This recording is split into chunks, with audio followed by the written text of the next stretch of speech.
Welcome to the Iron Sharpening Iron Show. I'm your man, Big Jack. This is where we prove we are stronger together, that if each one would reach one, we can all grow and glow. And today is going to be a very, very special day. I mean, it is a special day because this is the day that my grandmother was born. And this is her heavenly birthday because she has passed. But I just wanted to dedicate this show and this time to just recognize her for all the things that she did in my life growing up. I'm going to bring her just to the stage so you could just see it. But that's my grandmother. And I'm so sad today that she is passed on, but at the same time, all the memories and all the things that she has shared and all the life lessons that she has provided throughout the years has just been huge in my life. And I just wanted to make sure I recognize her on her heavenly birthday. So I just want to say happy birthday, Grandma. I love you. Even though she's not here, everything that she taught is still stuck in there. We talk about some real life lessons, and because of that, I do have a mom and I had a dad and all those things, but those grandma lessons they just don't go away. So with all of that, I just want to say happy heavenly birthday. She would have been 90 years old today, and it's just it is sad, and I miss her, but I love you, and one day, the Lord, I already know the Lord's taking care of her, but one day, those paths might cross again. So, but that was it. So that was it. And I just want to say thank you for allowing me to share that brief moment with all of you and celebrating my grandmother's happy heavenly birthday. So here we are again, the Iron Sharpening Iron Show, and I do have a very, very, very special guest I'm about to bring to the stage, and I'm super excited to have her on here. And if you would bear with me as we get her on the stage, and everybody, please allow me. Well, let me get her up on the stage. Let's see what we're going to do. Let's get her up here real quick. And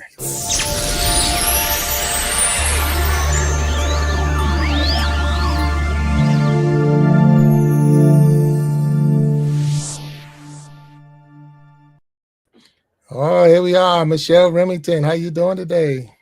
Good. How are you? Okay. Let me get myself up here. I There know. we go.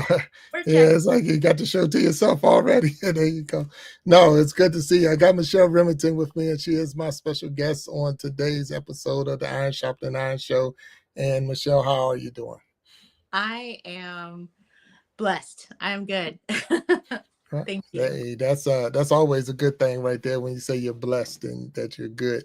So we are live right now. We are live on YouTube. We're live on Facebook, and we will be streaming through TikTok and Instagram. And we were messing with Twitch, but I don't really know much about Twitch, so I'm not messing with that.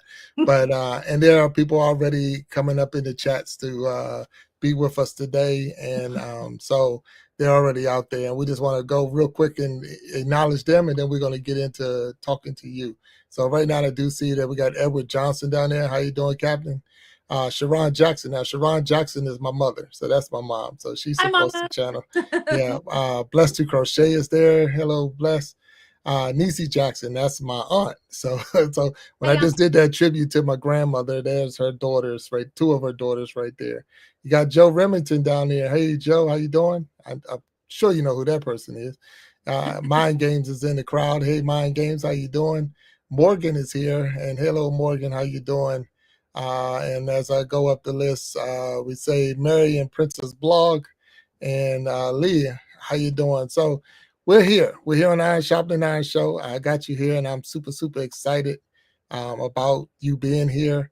And for all those who don't know you, can you please tell us about yourself? oh, sure. Hi. Nice to meet you. My name is Michelle. Um, and basically, I have a podcast where my main focus is mental health. Probably about I'm going to say 7 or 8 years ago now, I went through some severe postpartum depression. And that kind of launched me on this journey because I knew that I didn't have to be stuck where I was. So I went on this journey and it started with God. And it started like with bringing God into my mental health journey. And so that's been my mission since I started my podcast at that time, to help women and men that listen to my podcast and view my channel, to help them on their mental health journey by first bringing God into that mental health journey, and just using different techniques from like cognitive behavioral therapy and things like that, and just sharing my experiences on my journey as well, because I'm not an expert, but I'm going through it. So we're sharing this journey together. And I'm a very proud wife and mother. My husband has his own YouTube channel, Joseph Remington, and I'm a homeschool mom as well. So, I mean, it's kind of hard to say like this is who I am, because there's like so many layers, like an onion. So, Okay. All right. No, no, that's definitely a great introduction. And you hit on a lot of different areas. So I don't know yeah, how to now. So we I know we got your husband. So we had Joe on this on the show before, and yep. and then I didn't know about the homeschooling. So that's a different chapter right there. So we definitely going to get into some of that with the homeschooling. All right. All right. And the spiritual mental health. So, mental health and awareness.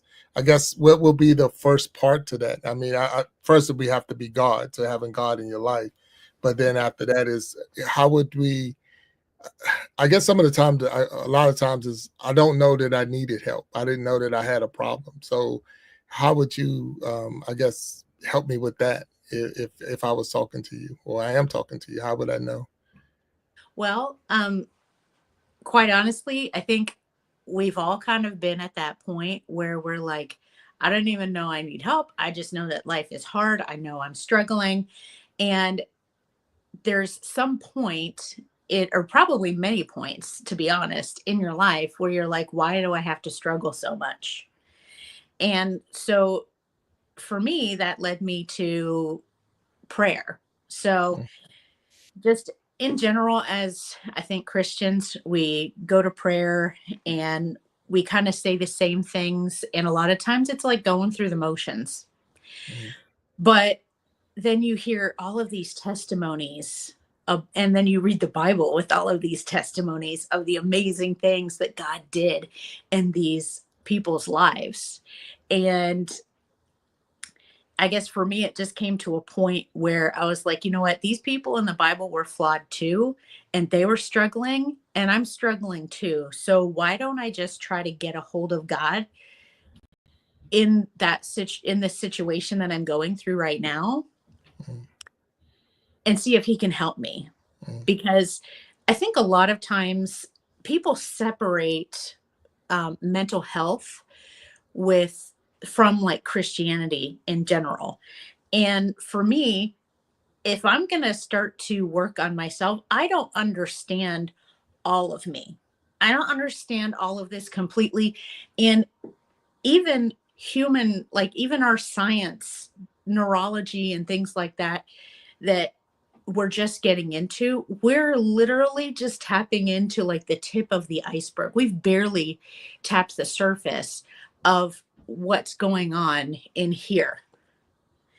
And so for me, I was like, well, I don't feel like I can rely on the what the world is teaching in psychology and things like that. Yes, they've made some breakthroughs, but I don't know if I can rely on that completely. So why don't I just go to the one that created me, who mm. knows me inside and out? He knows every single thought that I have.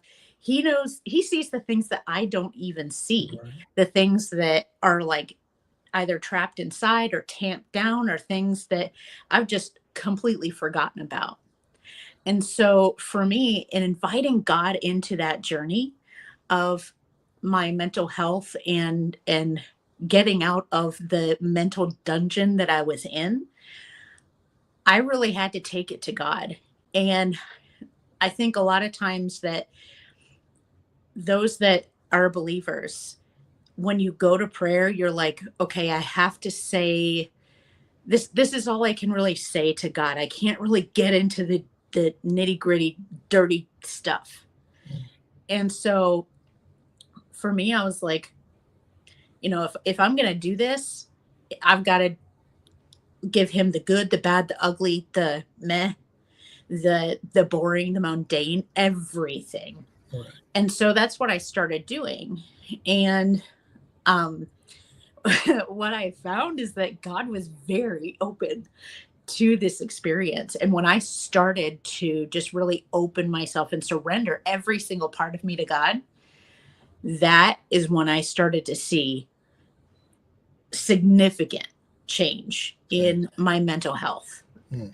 And so that's why in my videos and in the journeys and everything like that, that's why I'm so on it about really giving it to God. If you're gonna have this mental health journey, don't just rely on humankind that's only scratched the surface of what's going on metaphysically and physically and mentally and intellectually. Mm. Go to the creator. Right.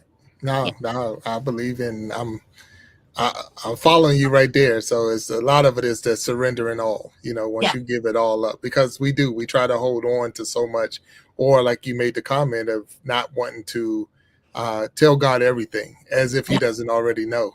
Right. I know the number of hairs on your head. Before Yeah. you were born, I knew you. So it's like He already knows all of it. So, but it's more waiting for you to surrender. Do you know that there's a problem? I spoke one time in one of the videos I had was my enemy was my inner me. It was my inner me that was Yeah. my enemy. So that wasn't, no one outside of me is doing anything. I'm my worst critic. Yeah. I beat myself up more than anyone else can do. And because of that, it makes it tough. It really does. It makes it a real tough struggle. Now, you mentioned that you have a podcast, but are you a content creator, or how does that work? Do you create content for YouTube and other, or is it just in a podcast world?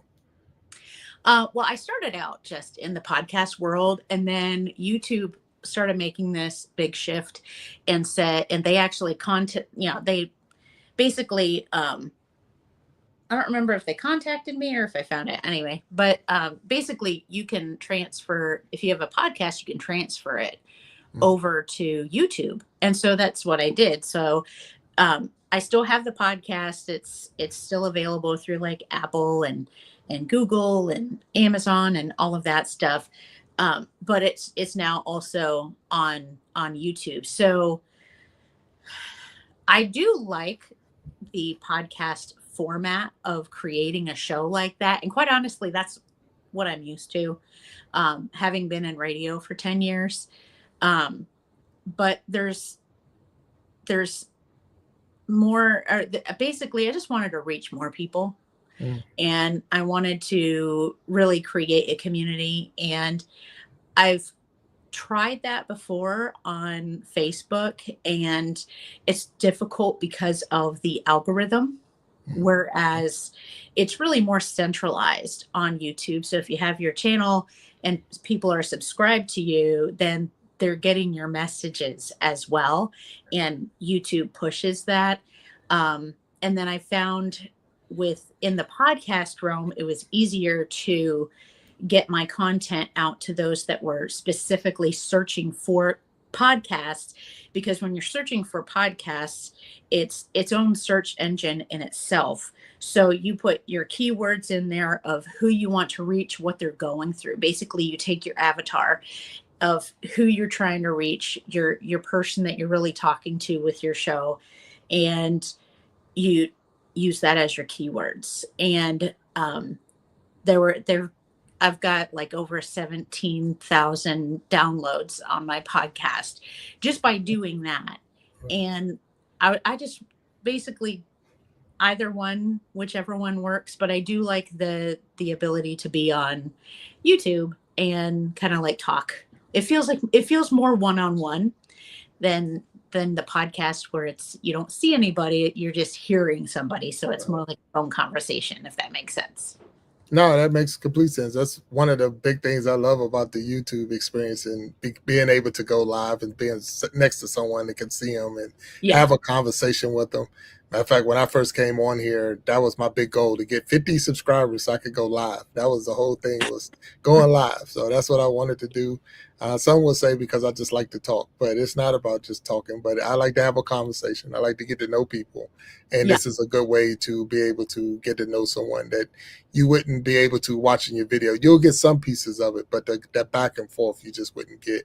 And I don't type fast enough to just keep saying things in the chat and getting the answers out. Oh. So yeah, so because of that, it's like I need to talk to this person, so I need to go live, and that's what it was all about. So Yeah. and so what would be I guess your niche or your angle or niche, your angle on YouTube? So what would you say your channel is? I know we mentioned a lot, but what's the one focus on your channel, your YouTube channel? To generalize it, probably Christian mental health. Okay. All right. So yeah, so we're right there. So I just want to make sure that those who are searching for Michelle Remington's channel and you see it, you say, okay, this is what I'm looking for and when I need this help.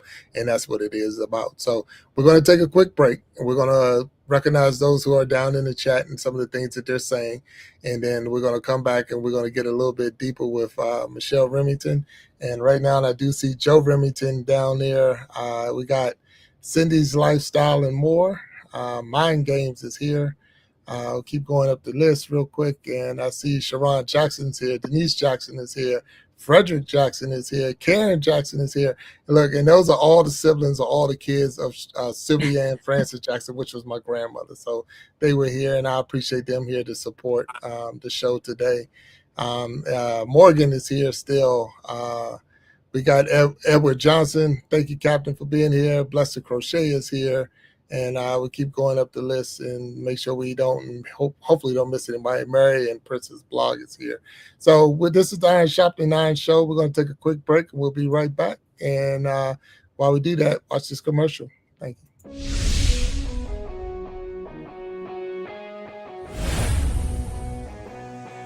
Get ready to groove to the rhythm of excitement as We Be Jammin' Live takes you on a thrilling musical adventure.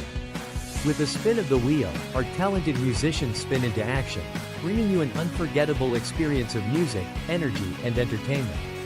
From classic hits to modern tunes, our talented artists will have you singing along and dancing to the beat. So, sit back, relax, and let the music take you on a wild ride. Do you have what it takes to be one of the 5 to be on the next We Be Jammin' Live?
All right, welcome back to the Iron Sharpening Iron show. We got Michelle Remington with me today, and super excited to have her here. And again, thank you.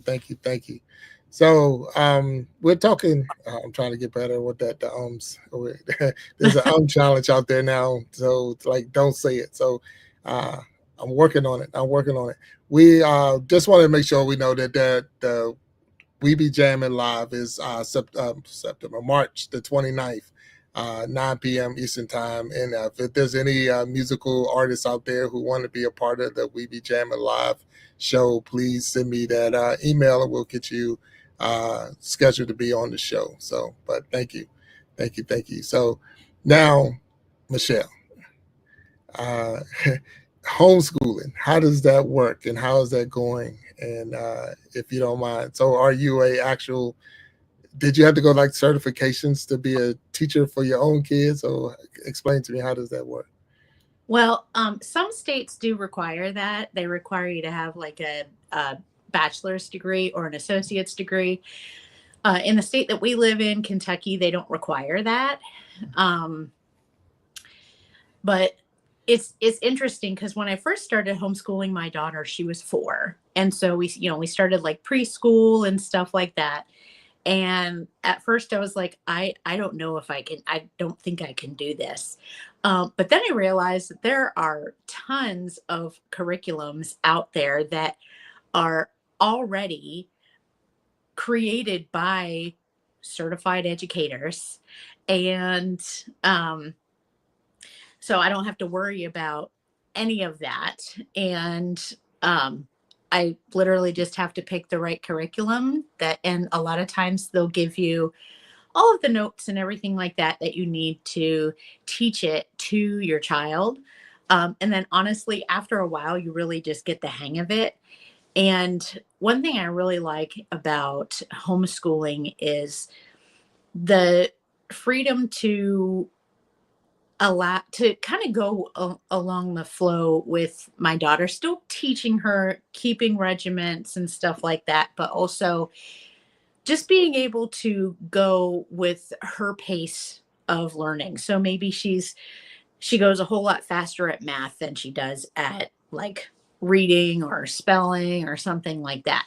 We can still move through that, and then just through the natural progression, kids will catch up, and they'll just do the best that they can. You don't necessarily have to push them. Whereas in the school system, and not to knock the school system, because I came from the school system, but basically, it's a lot of, okay, study for this test. If you don't place well in this test, then we're going to move on without you, and you're going to be at a deficit for your education because we're just moving on hoping that you're going to catch up. Yes, we'll offer you a little bit of extra help and stuff like that and hope that you still catch up, but it's not really going at the pace of the child and how they need to go. So that's one part that I really like about being able to homeschool. And then we can also, of course, we want to hit all of the courses and things like that a child should be learning, like your language arts, your spelling, your grammar, your reading, your math, and your science and your history, those things. But you can also incorporate their interests into their education to give them a more well-rounded education. And you can also add, because a lot of schools today are saying that their music programs and their art programs are getting cut off. And so the kids aren't being exposed to as much music or art or crafts or anything like that they would normally be able to do. So you're able to be more hands-on with that and, keep that well-rounded education for them. Whereas, in schools, you normally have one teacher, maybe a teacher's aide, and 30 students. And you're really able to give a more individualized education doing homeschooling. All right, so and I thank you for explaining that. But one of the questions that came up was right there. What are some of the things that you do for their social development? So, and I was going to ask you that. Is there like a community of other homeschoolers in your area, or how does that work? Yeah, there's a lot of communities actually, and quite honestly, with social media, it makes it so easy to find different communities, and you can find different communities that will work better for your family. And then there's a lot of these communities, they call them co-ops. So some of them are just like social communities where you just come and you hang out together.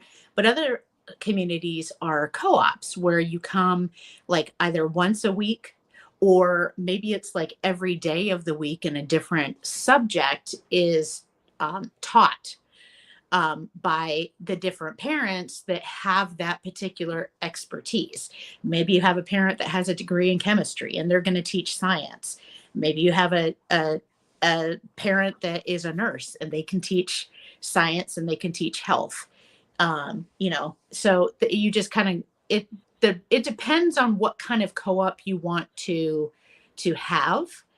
Um, but in general, for us, we belong to a co-op, and we do classical conversations. So it's a classical education model. So this is kind of part of what you learn in your education if you're going for your degree in teaching. So there's different teaching styles, and so we do the classical education model. So that includes every week we go to our group, and we've been going there for like 3 years. So everybody knows everybody. The kids have been going to school with each other for the last 3 years, and it's really great. And she'll learn subjects, of course, math, English, science, geography. She'll also learn Latin and art and um, and music as well. So it's just a really well-rounded education. And the classical education model is what was used predominantly prior, like we're talking like early 1800s and prior to that, to where kids really got a more well-rounded education. And they keep some of that in the education system today, where the kids are learning the math and the science and all of that. But not too many kids are learning Latin, and there's a purpose for that, because a lot of the European languages have a basis, including the English language has a basis in Latin. So by learning Latin, you're learning the building blocks for a bunch of other languages like French and Spanish and German and things like that. So that's just one example of a different kind of co-op that you could be in to kind of socialize your child. Plus, my child is a chatty Cathy, so we can go to the store and she will just want to, every time we go up to the cashier, she'll want to, chat up a conversation with the lady, and the lady's like, oh yeah, that's interesting. And she's already like checking out the next person. I'm like, honey, I'm sorry, we got to go. She's got to do her job. Yeah, when you learning something and you know something, you want to share it with everybody, like Yes, especially you do. So now, when y'all come together as a group, do like say a spelling bee, or is there anything like that that y'all come together for something like that, so that the kids have maybe a form of competition, or that competitiveness? Is there anything like that? Well, in our particular co-op, there's several things. So theirs is mostly based on memorization, and a lot of it's by either different games or by music. There's a lot of memorization by music, and they're memorizing facts that they're going to be using and being able to understand better, but we're laying those building blocks by having them memorize that. So they have like a memory masters kind of thing that's like at the end of the year, and whoever does that gets like a special certificate and stuff like that.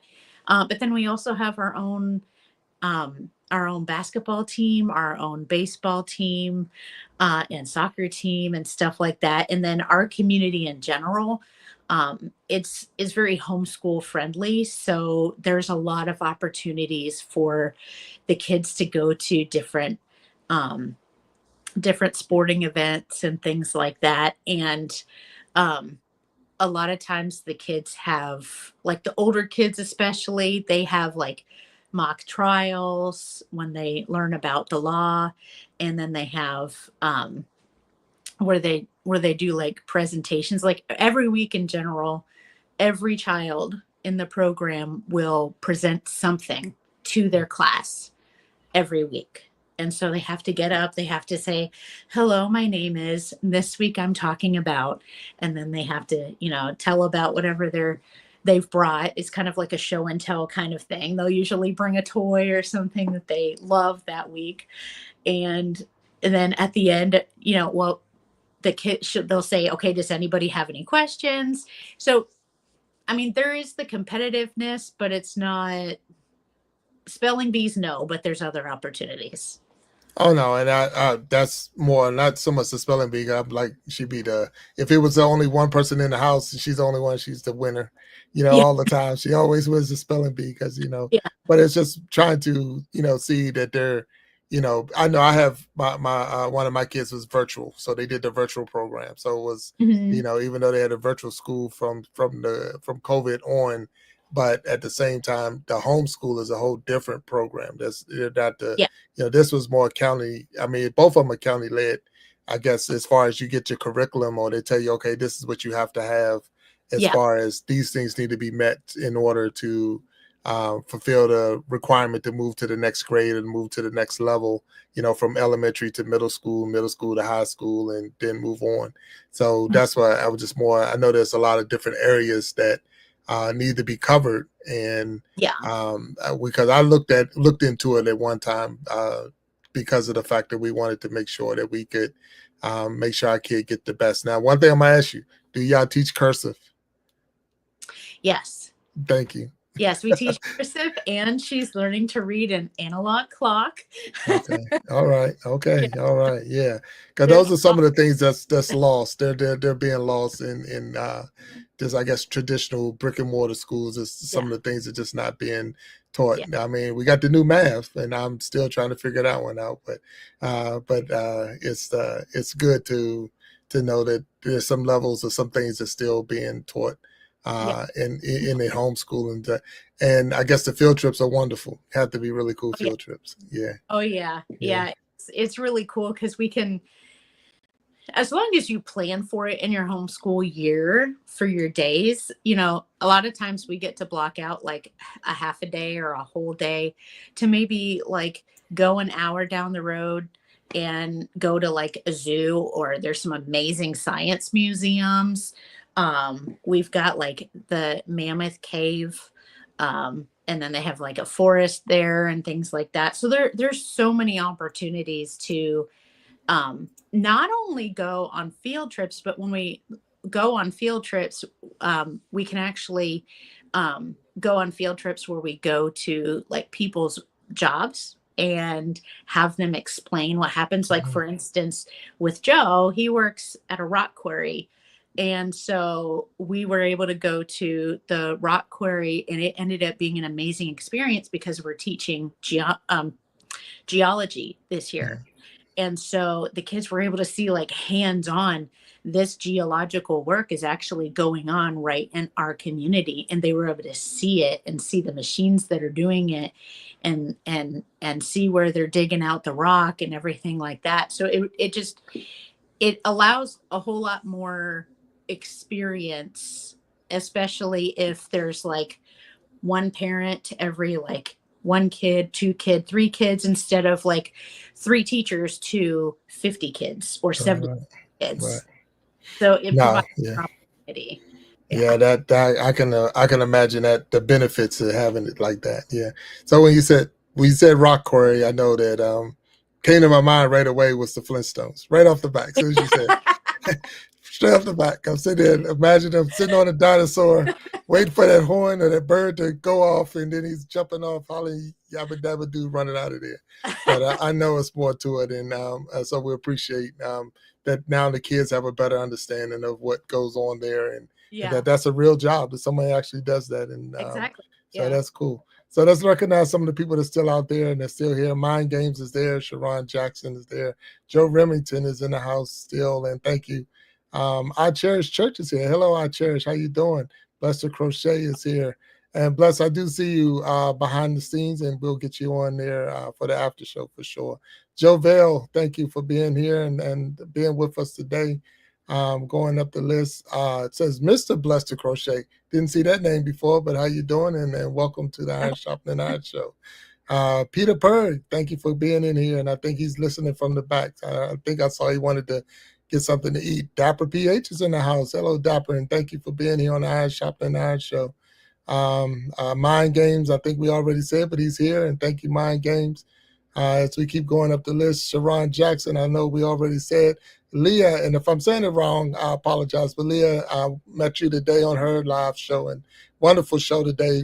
Great singer, so she definitely has super skills with the guitar and singing, and she did an awesome job. So good to see her on the show today. Going up, keep checking and make sure we hit everybody, and don't want to miss anybody.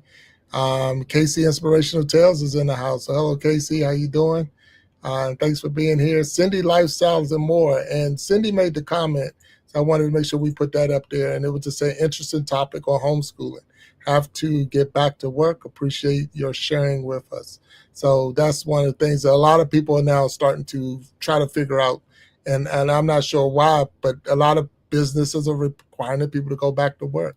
And if you have to go back to work, then you got to come up with an option. Either I'm going to put them back in the brick and mortar traditional school, I'm going to have to find homeschooling, or maybe some other style. But a lot of people are searching, and that's good that we have this topic. So thank you for bringing that up or sharing with us how you're doing it. Right. And keep going up. I know Denise Jackson was here, Karen Jackson's here, Frederick Jackson was here, and those are all my aunts or uncles that was here today. As I gave a tribute out to my grandmother because today was her heavenly birthday. The heavy hitters are here, so I got the heavy hitter bands is here, and hey, heavy hitters, and thank you for being on the Iron Sharpening Iron Show. So the heavy hitters band, that's my oldest son. So it's a family affair in here right now today. So I appreciate everybody here and supporting. So Pharaoh Keys is his stage name, and that's him in there. So Amelia loves Ariel. I want to make sure if I said that right, and if I didn't, please correct me later. Don't get me right now, and I appreciate it. But everybody that's here, and anybody and everybody that's here, we want to thank you all, because just the fact that you're here and you're supporting the Iron Sharpening Iron Show with Michelle Remington being my guest today. And we're going to have a quick commercial break, and we'll be right back. So here we go.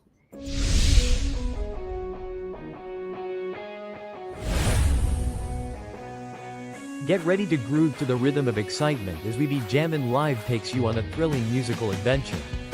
With a spin of the wheel, our talented musicians spin into action, bringing you an unforgettable experience of music, energy, and entertainment. From classic hits to modern tunes, our talented artists will have you singing along and dancing to the beat. So, sit back, relax, and let the music take you on a wild ride. Do you have what it takes to be one of the 5 to be on the next We Be Jammin' Live?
I didn't even scratch the surface.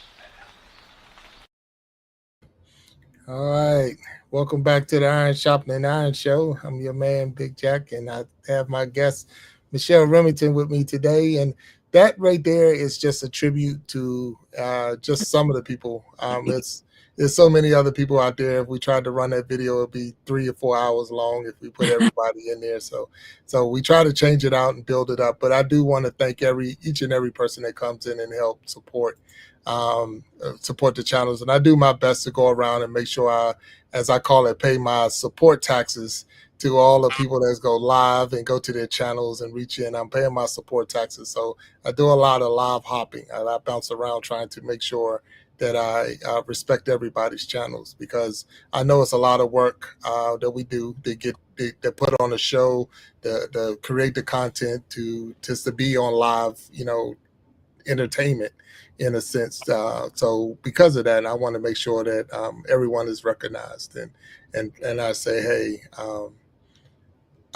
I support. Yeah, well, I'm supporting you, and thank you for supporting me.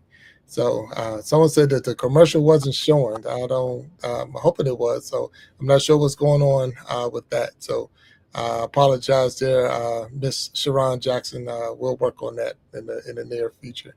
So Michelle, if I was a new content creator, I'm new to YouTube. I'm coming in for the first time, and I'm talking to you about wanting to build a channel, go live. What advice would you give me? Start with something that you're passionate about, but not something that is, maybe kind of like a hobby now, but then you kind of forget about it after a while. But something that you are passionate about, something that drives you, something that you have experience in, no matter how much experience you have in it, because there's always somebody that's going to be a few steps behind you that is looking at you like, oh, they've made it further than I have. I need their help. And so that's probably the first bit of advice that I would give, is to make sure that you find something that you're passionate about. Okay, all right. So find something that you're passionate about, and get to it. Get on there and do it. Okay. All right. So is there anyone that you follow? Is there anyone in this journey that you follow to as a mentor in the YouTube or social media platform? Not really. I mean, I do follow, different people for different things, but for content creation, um, it's more of like I'll be scrolling and I'll see something and I'm like, I'll either like save the video or something, and I'm like, I either like that style about it, or I like um something that they said, or something, something that they said kind of triggered. Um, but that's usually it. I don't usually look particularly for a certain style or anything, and I think it's honestly because I did the radio. I had radio shows for 10 years, so I've already like kind of established that way of presenting myself behind a microphone. So I think that's partially it, but I usually just get inspiration from like, different ways that people do things on their videos. Okay. So now tell me about that. How is radio? What got you into radio? You said 10 years. You did it for 10 years. Yes. Yeah. What got you into the radio world? That was like a total God moment. Hmm. It like I literally I don't know if you've ever had a moment like that where here you are going about your life, do do do do do, and then all of a sudden God just opens a door to a new opportunity, and you can almost physically feel the whoosh of the Hmm. door opening in front of you. That's what happened with radio. um I was actually working at a health food store, and we had been invited to our local Christian radio station for kind of like a to try to get businesses to invest or partner with the radio station. And so they were giving us a tour and everything like that. And I was going through and with my boss, and I was an administrative assistant at the time. And I was going through and I was just really impressed by what they were doing. And I already listened to the station anyway. And so I was like, wow, it would be so cool to work here. And one of the DJs was like, actually, we have a position open for a nighttime DJ. And I was like, really? And they're like, here, fill out this application and apply. And I did, and I got it. And I was like, oh my goodness, this is so crazy. And that's how it started. And then from there it was just it was an amazing experience because I was able to, number one, play music that really inspired people and met people where they are, allowed people to listen and feel the presence of God with them when they heard the song. And then I was able to just share like encouraging tidbits and things like that of things that were going on with me or things going on in the community. And then I was able to meet and interview all kinds of amazing people that are doing amazing things in the community as well. So it was just a really enriching experience. Okay, all right. So now we're talking. You're a regular radio DJ. You got the turntables. You got all of that, No, and I had the turntables for like years. Not that kind of DJ. So the right. turntables are usually like, your house party DJ, like wooga, wooga, wooga, Got you. Okay, wooga. okay, I just had all a right. computer and then, I'd like switch songs around. I'm like, okay, where, because if they, for instance, had like a really slow song and then they had a fast song, I'm like, we need a medium. So I was able to kind of like switch out the playlist a little bit.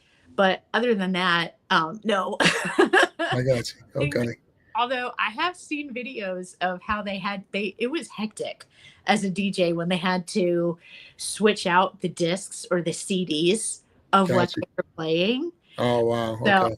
I technically have it or had it really easy. All right. So now, did you have a special radio voice, or was it just your normal old voice? just this, just Just you, huh? Okay. my regular voice.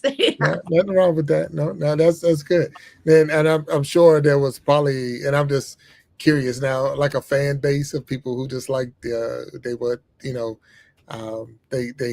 you as their local radio personality or voice, and they wanted to, they knew when you was on and they knew you was off. So, how did that go? Yeah, yeah, but like we didn't really have a platform where people were able to be like, "Oh, I love Michelle so much," kind of thing.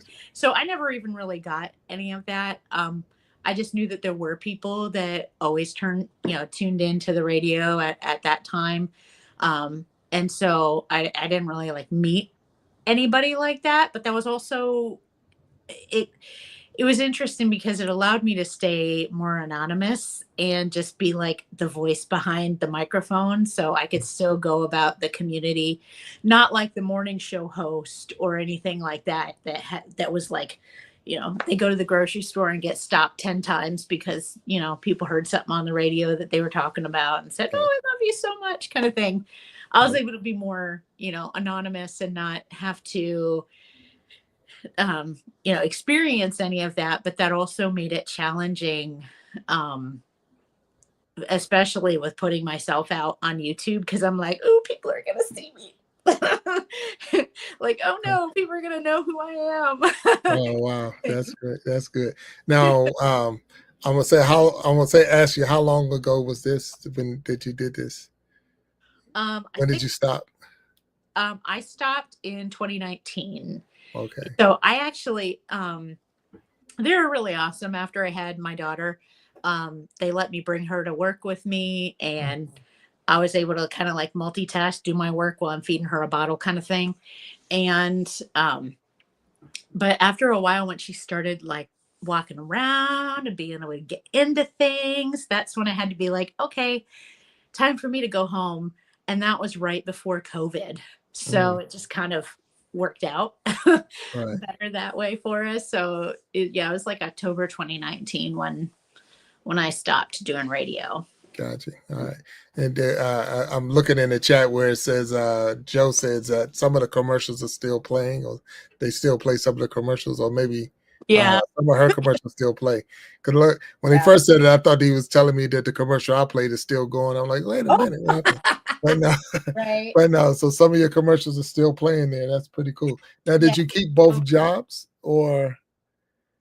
No, I really, at the time I was working, I'm having to plug in my phone because my battery's about to go. Okay, no problem. But at the time, my here, I'll do it this way. So at the time, I was working more as like a partnership assistant, and so hang on just a second. I'm so sorry, Jack. I thought No, my you're battery good. was going to be good, but here we are. Is my Yeah. audio still good? You still good. I can hear you loud Okay. and clear. All right. Okay, so at the time I was working more administrative, and I wasn't doing too much of the radio when I left. But I had just recently kind of stopped, and usually I was like I was the weekend girl for a long time. Okay. Every time you tuned in on the weekends, and there'd be some weekends where I was the only person that you would hear on the weekends. So it made it kind of interesting. No idea. No, I'm no, because you said you started the store you was working at. Gets Yeah. invited, or the radio invited. Oh yes. And Yeah. did you leave the store to go to the radio? I actually I left the store to go to a different job. So like Okay. for a good part of that 10 years, the radio station was really just a part-time thing. Gotcha. Because with the advent of technology, you don't necessarily have to stand there at the mic and record the show for, like, if the show's on for 3 hours, you don't have to stand there and do that the whole time. You literally just record your audio and you stick it in. Okay. Just like you Wow. would, for a video or something like that. You just like put it in where you want it to be in between the songs, and you could be done recording your show in like 30 minutes. So technology made it a whole lot easier to make that a part-time job. So you were doing a lot of editing way before you got to on YouTube. Oh yeah. I got you. Okay. Adobe Audition Editing Pro for like years.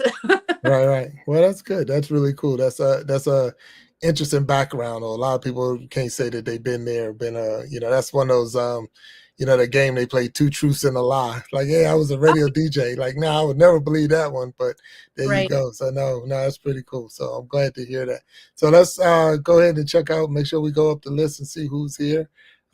So Joe Remington is still here, and thank you. Snapback Trusana is in the house. Hello, Snapback, and how you doing? Going up Mind Games, Blessed to Crochet, and keep going up the list and trying to see. Sharon Jackson is here.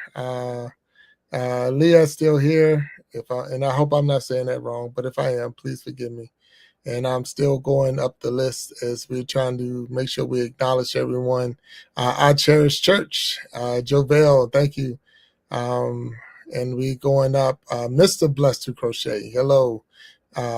We said I cherish Peter Perk. How you doing? Dapper PH, hello. And we going and going and going. So with all that, I know Frederick Jackson was here, Karen Jackson was here, Denise Jackson was here, and the Heavy Hitters Band was here. So hello.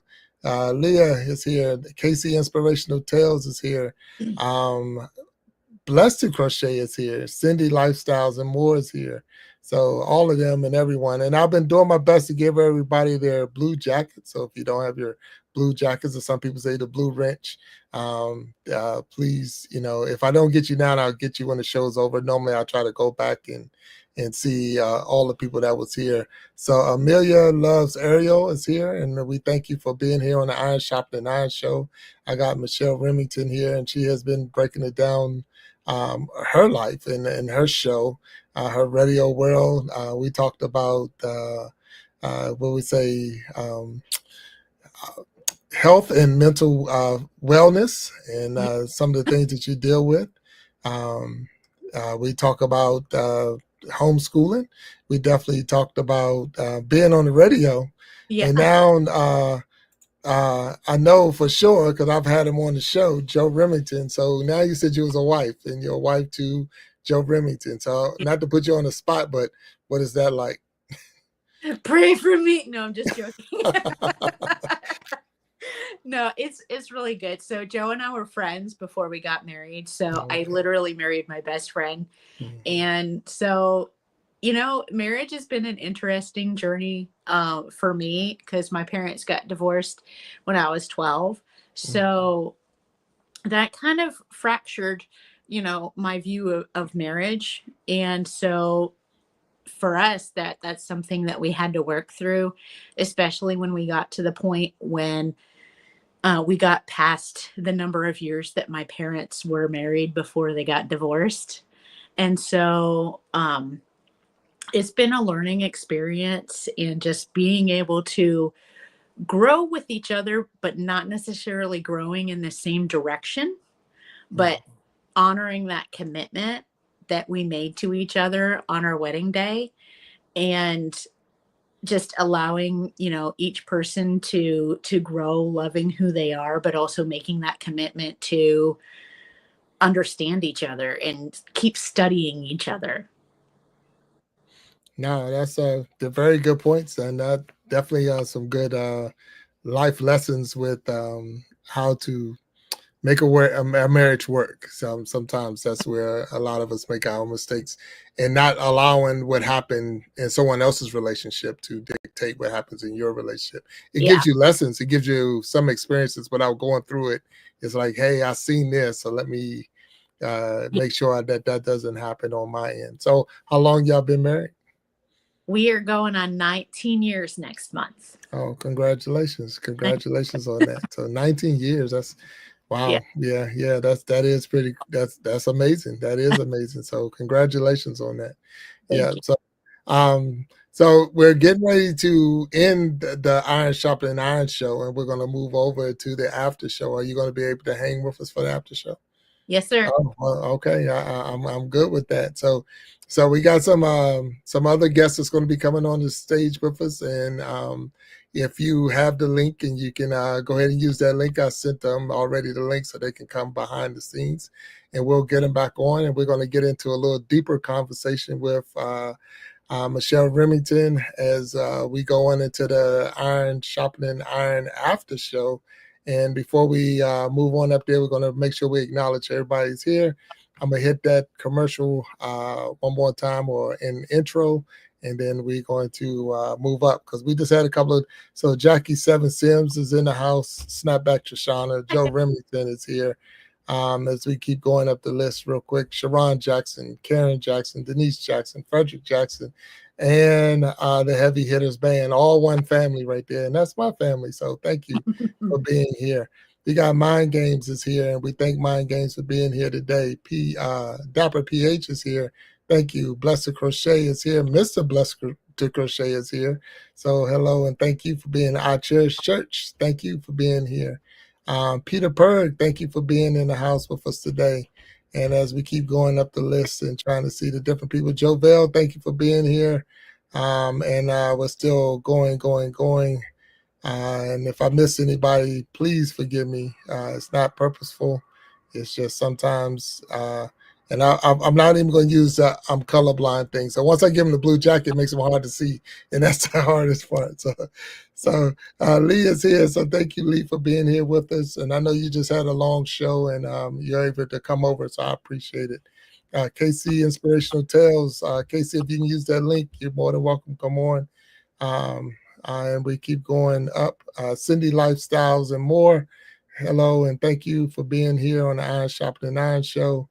And if I just want to make sure I don't miss anybody, and they're moving as fast as I'm scrolling. So Amelia loves Ariel, and thank you for being here. We got Michelle Remington. So we're going to hear this commercial one more time, and then when we come back, we'll be in the after show. So thank you for Michelle for being here, and let's get ready for the after show. Thank you.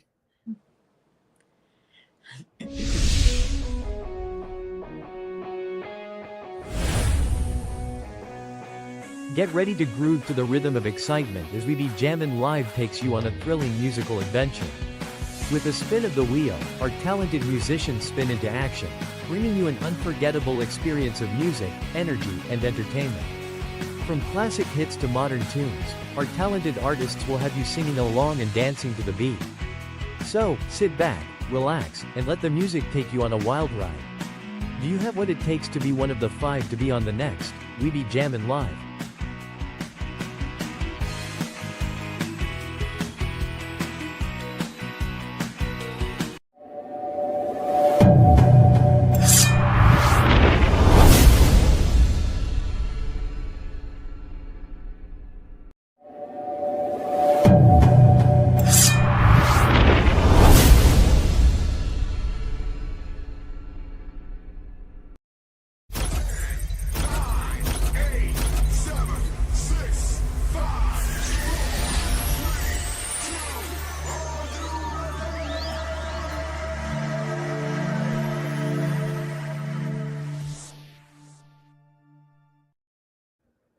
All right, welcome back to the Iron Sharpening Iron, and now we're in the after show. So I appreciate our new guest added to the stage, and that will be Mary from Blessed to Crochet. How you doing, Mary?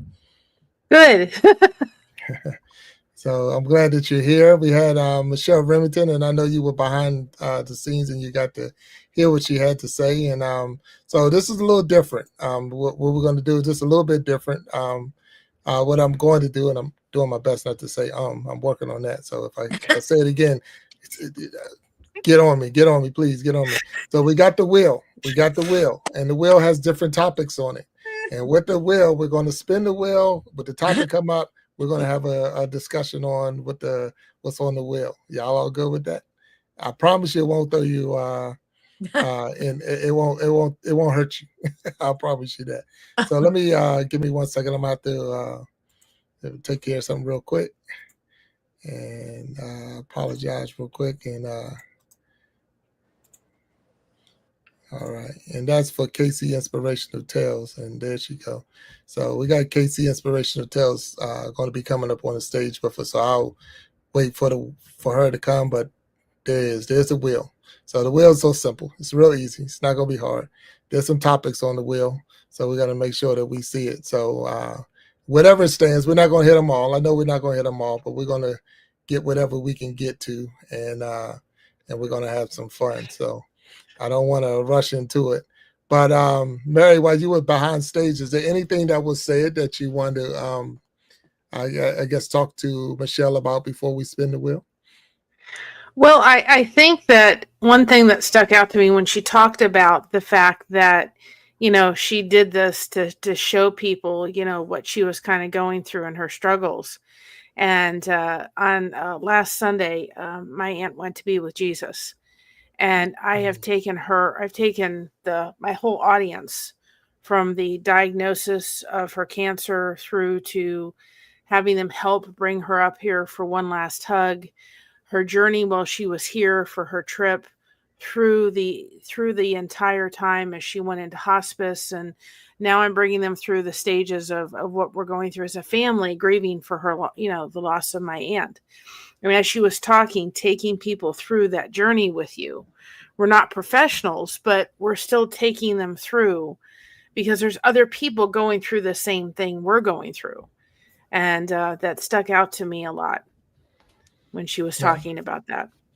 Yeah, and it is a touchy. I mean, like I said, I opened the show with my grandmother, and today being her birthday, so it's a loved one. So you can never, you don't erase the memories that you had. You don't. All that doesn't go away, and it's how you deal with it. And everyone has a different side because that person was a different to everyone. So you might have a memory that no one else had because you went there for a summer break or something like that, where if that's your mom or your grandmother or your sister, it all someone has a different reason. So to be able to comfort someone in that time of loss, and to let them know, because even with a spiritual mindset, you still will feel there will be some pain, there will be some some, as they say, I know that I'm able to make it, and I have a different look on it because of, who the Lord is in my life and in my mind and my heart.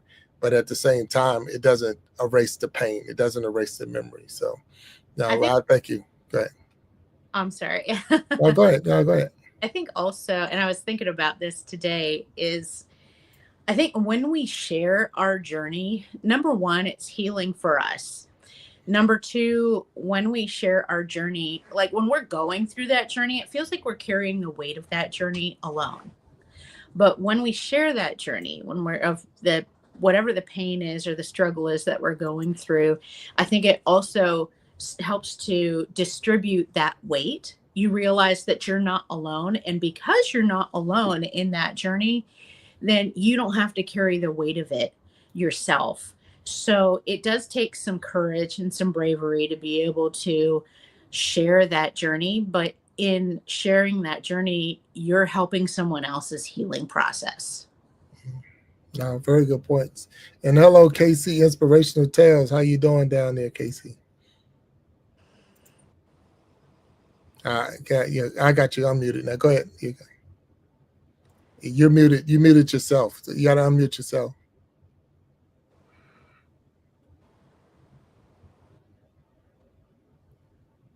You're still saying you muted. Sorry.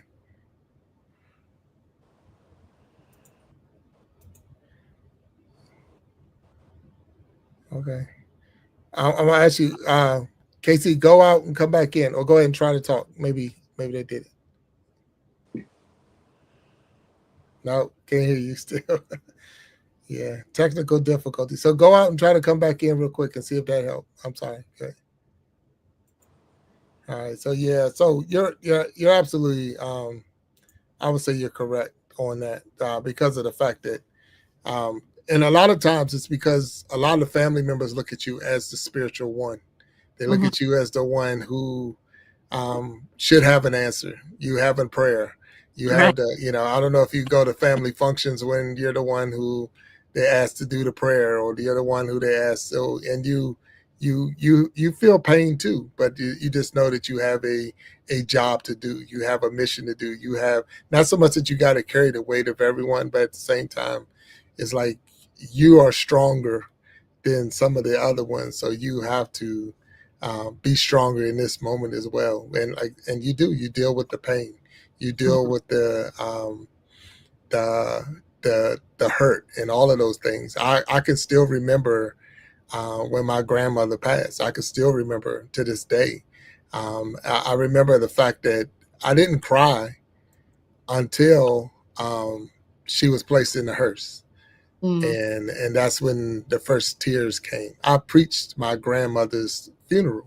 So I utilized her funeral, and that's again where you have to try your best to stay strong and get through the message and get through. I remember my mom's, I was bothered when they was going to get someone else to do it, and I was like, no way that you're going to get someone else to do this. And she's like, well, you're not going to be able to get through it. And I'm like, I can get through it. But when it was over, that's when I was able to release. And so I do understand. Let me see if I can get Casey on the stage. Okay. Hello, Casey. Can you hear us now? We still can't hear you. I don't know what's going on there. No, I still can't hear you. So maybe it's the mic or your. No. I started just headphones. Yeah, I see your headphones. So maybe if you take the headphones off completely, that might help. I don't know. Yeah. Nah, still can't hear you. I apologize. I can't hear you. So, but not to take away, because we don't want to take away. So, Blessing, thank you for being here. And Casey, I'm not sure what's going on, but I don't know how to. I know you could take your headphones completely off, and maybe take them, turn it off completely, and maybe that'll help. But I can't hear you, and we can't hear you. So, but you're there. So I'm gonna bring the wheel back on. Don't want to take anything away from the wheel. We get a deeper conversation Casey's still working out her detail, but not gonna pull off the stage to see if she can work it out. And so we're gonna add it back onto the stage. And with the spin of the wheel, we'll touch on some subjects. Now, I've already seen in the chat that education has already been talked about. So if education come up, I'll spin the wheel again. So I don't want to go and mess with the wheel and take anything off. But a lot of these things were talked about. So Michelle, you did a wonderful job. So this is going to hit some. But I got different questions. So it ain't all about what you see on the board. So there you go. So the wheel is spinning. So let's see what we got. What's going to come up first? Boom. Ooh. So self-care.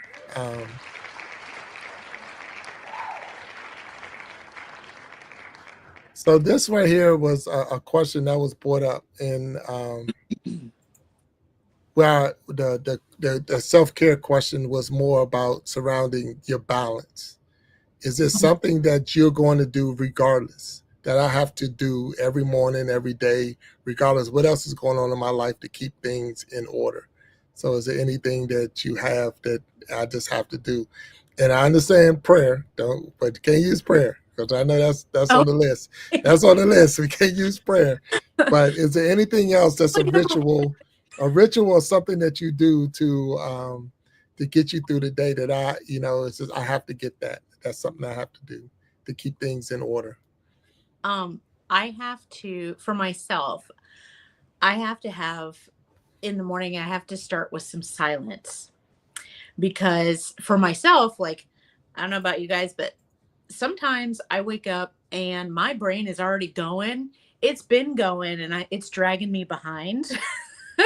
And so I have to set aside, aside from, prayer and reading my Bible and everything, I just have to have some moments of silence. And whether that's actually listening to the silence or just kind of letting the thoughts in my head just kind of start to slow down so I can just focus a little bit better.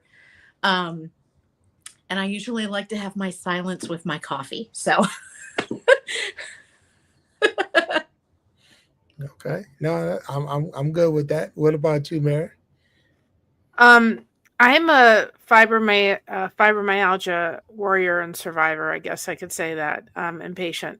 So self-care I take very seriously because I'm in pain throughout the day on a pretty constant basis. And one thing this week that I've had to really say to myself is do what you can, not what you think you can. And if you can't do it, you just don't do it.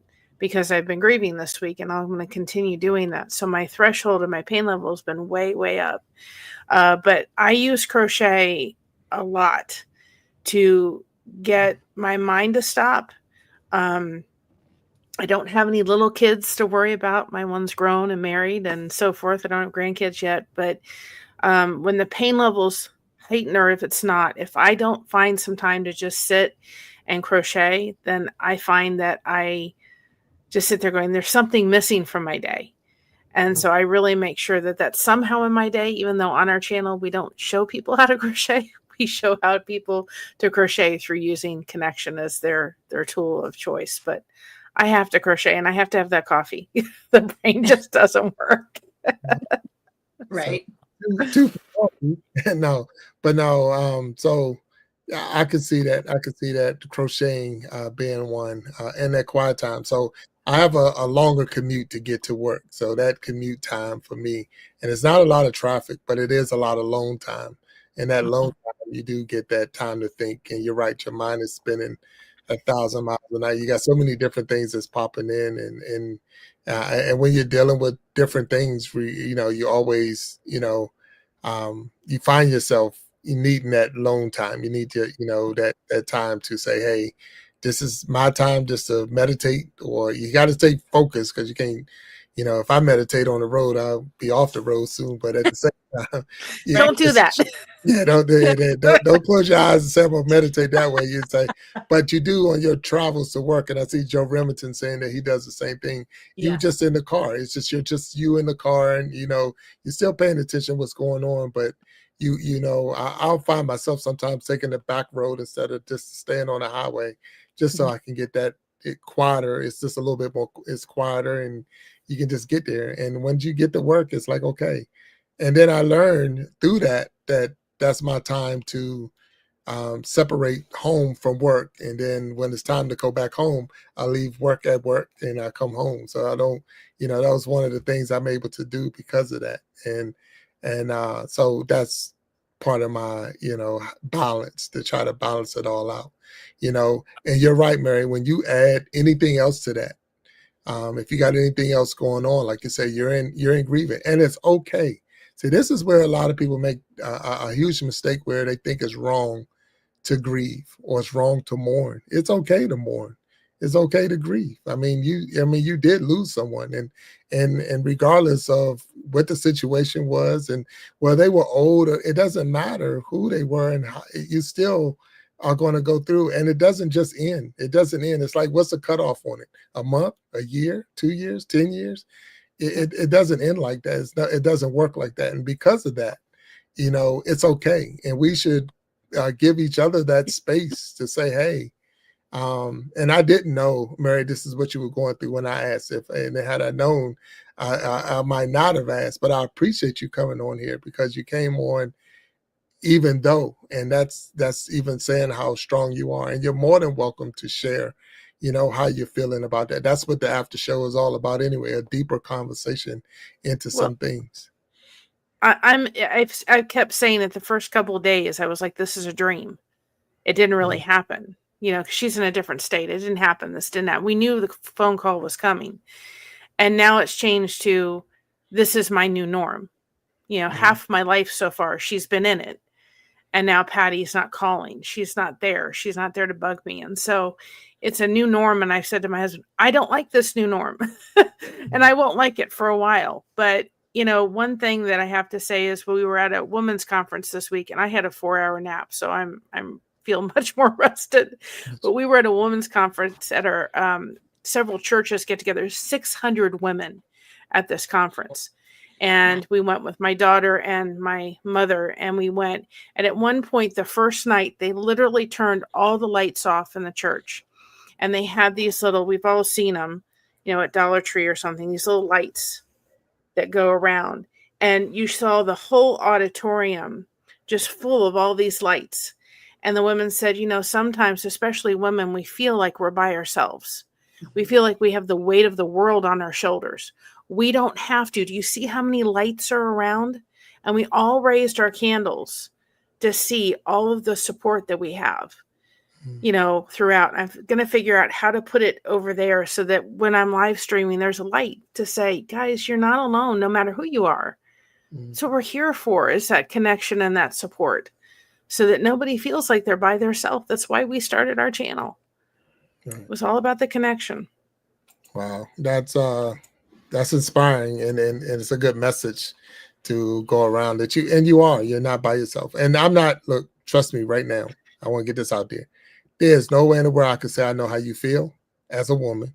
There's no way in the world I can say the weight of your shoulder, because I can't. So I'm not here and that's why I try to get more I would say women on the stage, because I don't want to even act like, I know you should be. No, heck no, 100%. So if I don't say anything, or if I want to make sure that that your voices are being heard, and that if you share your, I don't say your pain, but share the what you're thinking. Share what's on your mind and what's on your heart, and even if that came up in the conference, I know that to be true. Because a lot of times it's more like, I know we make mistakes and say, look what I'm doing, he man, da da da. But it's like, if you had half the struggle, half the battle, half the whatever that a lot of women go through, especially moms, wives, because I know my wife just dealing with me is a task in itself, and so I have to take my hat off to her, because I know I could be a headache sometimes, and I say that even to my mom. I have to call her sometimes and apologize to her, because I know I put her through a lot when I was younger, because my teenager is definitely showing me me. He's showing me, and I'm like, man, was I like that? Let me call my mom and just say I apologize, because I know that was me. So. But thank you, Mary, for sharing, and Michelle, thank you both for, opening up and providing that insight to those in the chat and to myself as well. So thank you. So I'm gonna spin the wheel. So thank you for sharing. So coffee is definitely a must. So everybody got to get coffee. So is there any type of coffee? Drink water. Drink water. Drink water. Drink water. Is there a special brand of coffee? Do you get yours? Go ahead, Mary. What's that? Coffee AM, and we actually on our link tree have the link there, and it gives you like a $10 coupon off of it. But they have the best coffee. My husband and I are flavored coffee people, and my mother likes non-flavored coffee. I don't know how she drinks it, but they have the best coffee. We get the 5-pound bags when we order it. Okay. Because it's so much less expensive or inexpensive to do that. Whatever it is, I can't think of the words coming out of the mouth right now. But if we get the 5-pound coffee and we have it delivered, and I'm like, I don't spend a lot on frivolous stuff, but I have to have a good cup of coffee in the morning. I don't know how my daughter skipped the need for coffee. I don't know. You haven't had kids yet, because you're gonna need that coffee when you start having them. But Coffee AM, they have a rewards program. There are so many different flavors of coffee. Excellent coffee. Okay. And Michelle, do you have a special coffee or brand? Yeah. Okay, so I feel like me and Mary are just gonna get along amazingly. Okay. So we get our coffee from Christopher Bean, and we also get the big 5-pound bag of coffee every month. And so I just like a really good strong cup of coffee, and then I use like flavored creamer. But I get it's called a Colombian rainforest, and it's just got like just enough bite to kick you in the pants in the morning, and to get you going, and to keep you going, through the morning and everything. And it's just I totally agree with Mary. You absolutely have to have good quality coffee. And I can tell, like, if I have to go to the store and buy coffee, it's you could tell it's sitting there for a long time. It's a big difference from fresh roasted coffee. When they roast it right before they send it to you, it makes a huge difference. Right. Wow. Okay. All right. Most of the flavored coffees taste like they've been infused with fake flavors. And Coffee AM doesn't have that. And when my son-in-law came to ask for our daughter's hand in marriage, Coffee AM will allow you to put a description on each bag of coffee. And so we put on there, "Welcome to the family," because he likes coffee. And we ordered bacon maple coffee, and we put that on the bottom. And when he asked us, we just handed him the small bag of coffee and said, "Here's our answer." And that's how we told him that we were accepting him into the family. Now, wait a minute. What was the flavor again? Maple bacon coffee. Maple bacon. Wow. But they say you can put bacon in anything. So wow, that's a good one. Maple bacon. I would have never, if I'd have saw that, I definitely would have never thought of a coffee with maple bacon. But that's pretty cool that he found out that he's in the family. Here's your bag of coffee. Welcome to the family. He knew it was coming. It was coming, right? No, that's cool. That really is cool. So can I tell you a coffee story? I got to tell you my coffee story. Yeah. Okay, I got to tell you my coffee story. So I'm in the Army. So I'm in the Army. I think I'm in Fort Sill, Oklahoma. So it was my first deployment. Yeah. And I was not a coffee drinker in college, and I went straight from college to the military. So one morning we're in the field. I come into the tent area, and I'm the lowest ranking person in there, so I got to make the coffee. So, but I'm not a coffee drinker. So they told me to make the coffee, and it was the percolator type coffee. So I knew you had to put water in it. I knew coffee needed water. And I put the filter in there, but I didn't know you only supposed to put 1 or 2 scoops. I filled that filter to the top. I wanted to make it real good. And I just, cause I don't drink it, so it didn't bother me. But anyway, a full bird colonel came in. So that was the person that was, the highest ranking person out there with us. So he came in and he got the first cup of coffee, and he pulls his coffee into his cup and he drinks it straight black coffee. And when he took his sip, his first response was, "Who made the coffee?" And everybody pointed out, hey, Big Jack made the coffee.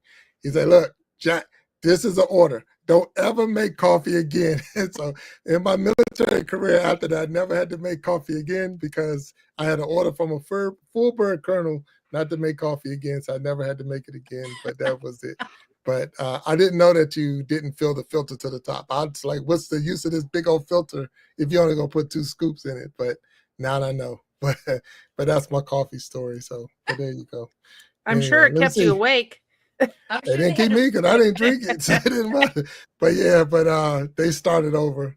They started over. So let's see if we can get. We got another person coming up on the stage, and let's see if we can get up there. Hello, how you doing? Hey, let's see.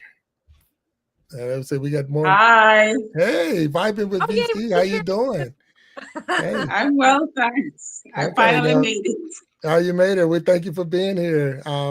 Casey tried to get on, but her mic somehow wasn't working. But we got you here, and what we're I using right now, we're realized. doing the wheel. Hello. No, I'm saying I realized that she was trying to come on, but we weren't hearing her, so I'm not Yeah, sure. yeah. So I'm not sure what it is. So we're not Hi, gonna. Michelle. Hi, Mary. Hi. Yeah. So do y'all know each other from your channels or? No, I don't think so. All right. So Mary Remington is sounds like he has the book. which one? She sounds he was just on here not too long ago. Let me see the comments. I think it's Joe Remington. Yeah, Yes, Joe I know the Remington. Yeah, Remington. yeah. So Yes, Michelle yes, yes. Remington is Joe Remington's wife. Yes, Okay, awesome. and I But don't it's know my what. first time meeting Mary. So hi, Mary. Hi. Yeah, and Mary is Blessed to Crochet. So that's her channel, Blessed to Crochet. And then Okay. Vibing with VC, for those who don't know, is she does a channel. It is Vibing with VC, and she's from Jamaica, and she shows you all around Jamaica from her channel. So, and I'm glad you're up here. And I don't know what just happened with Michelle, but she went off the air. She's She here. had to go get a We'll get cup her of back on. coffee. Yeah, she gonna get a cup of coffee. That's right. So I seen it. I seen that she froze, and we get it back on. So we're in the after show right now, vibing. So and it definitely want to make sure that we let you know how it goes. So I put the wheel up. We'll spin the wheel, and when the wheel said battery dies, so there it is. That phone. That's the one thing about with your phone and doing live. So if you're doing a live with your phone, it somehow takes more juice to do a live with your phone than it does or just a normal. So hopefully we can get her back up here before we finish. But so we put the wheel back up. She had a wonderful show. There's different topics on there. So Vibin, I don't know if you was listening backstage and listening to the show, but we'll spin the wheel and then we'll whatever it stops on, we'll go into a deeper conversation about that and I'll throw a question out. So not to put you on the spot, but here we go. The wheel is going to spin. Yeah. So give me a second. So it's spinning. And we're going to definitely make sure we get Michelle. Oh, shoot. There we go. All right. All right. Fashion and identity. All right. So this is a different type of question. So here's a question for y'all. So just going to throw it out there. Is there an outfit that you would wear if you could just wear one outfit? What would it be? I don't care if like I'm just gonna put this on because I feel comfortable or whatever. Do you have that style or one type of outfit that you're just gonna wear regardless? I'm Mary, I'll throw it your way first. Well, as someone that deals with fibromyalgia, there's a lot of times where I know it may sound, people may not understand it, but there's actually times where clothing hurts. Your nerves as a fibromyalgia patient sometimes are just on fire. This week it's been like they're so sensitive. It's like, don't touch me. My husband at times can't even hug me because it's like I'm so sore. And so there's times where I'll go to really loose, soft clothing if I'm at home because it doesn't hurt. So there's a lot of times I'm just in the most comfortable clothes because I can wear that. They have to be soft. and they have to be loose, and they just have to just feel good, because I'm in enough pain. I don't need to put on things that hurt more. Right. But that's usually where I am. If I'm home, if I'm out, it's just casual. I'm a jeans kind of girl, and I want to be casual and comfortable, if, and so forth. And but people may find that if they're not dealing or used to dealing with a fibromyalgia patient, sometimes clothing can actually hurt your skin. Wow. That's an interesting fact. Yeah. I wouldn't. Again, if you don't experience it, you wouldn't even know. So I appreciate you even sharing that. So that's that's different. So because I'm sure if someone saw you with just loose clothes and they like, sometimes they're loose and it's, even though it's comfort to you, to some people, if you I was to look at it, it'd be like, why are you wearing that? Why are you not? It's like I'm trying to deal with the pain and even be here because it hurts to just wear clothes. And that's, thank you for sharing that. And Vibin, how you doing? Do you have an answer for this one? So for me, it would have to be black, anything black. It's simple. It removes the need to choose. I think it suits me. Welcome back, Michelle. I think it suits me as well. And for black, you can dress it up, you can dress it down depending on the occasion. And I think, so black Something in black. anything. So if normally, I know you're not on black now, but if normally you will be wearing something black and that's just your thing. So, all right, no problem. All right. I'm good with that. So, Michelle, I know you was gone, and thank you for coming back on. We knew you would figure a way, so thank you. Thank you. The wheel stopped on fashion and identity. Is there that one outfit that is your go-to outfit? I'm just putting this on because it just makes me feel good, or I'm just going to relax regardless. And this is that one go-to. Is that anything? In general, I really like wearing like dark greens or blues and things like that. But I do love it when, those dresses. Well, you don't know those dresses, but the ladies will know the dresses that you can get that are like that butter soft, stretchy material. And you can just like, it feels like you're wearing pajamas, but you can wear it anywhere. And so like anything like that, if I don't have, it's like a dress that you don't have to think about. So if I don't have to think about my outfit, then I'm good. Oh, that's a good one. That's a good one right there. So right, I don't know about that butter soft dress, and but I do like to just be comfortable. So when I'm home, it's got to be sweatpants and a t-shirt. It's not gonna be no more than that. So it's just that, and if you don't have anywhere to go, and then dressing up or when that's that's what I'm wearing. So that's my go-to. That's the some form of t-shirt or whatever. So that was just like saying. The thing is, I guess not guess, but the question came from, there's times that we feel that we have to put on a special suit to please others, and this is more towards what's your go-to suit, what's your go-to clothes to please yourself. That was the whole thing. What is it that makes you feel good? That's what makes you feel, and married through a different, I guess, a different way at it, because of the fact it's not even, it makes me feel good personally, but it makes me feel good physically because of the fact that, you're dealing with the just the pain of the. So Mary, help me understand. It's I don't want to say a disease. It's not a disease. What explain it to me. Yeah. It's a chronic illness. Fibromyalgia, a lot of people feel like it's in the head. It's not. But the way I explain it to people is, if we've all walked an amusement park, we've all done, things, or gone and worked out at your gym, and you've overworked and your muscles are sore and so forth. Well, that's me 24/7. There's never a break from sitting and going, I'm sore, I'm hurting. I get migraines, those come with it, anxiety, depression, all that comes. There's a lot more insomnia.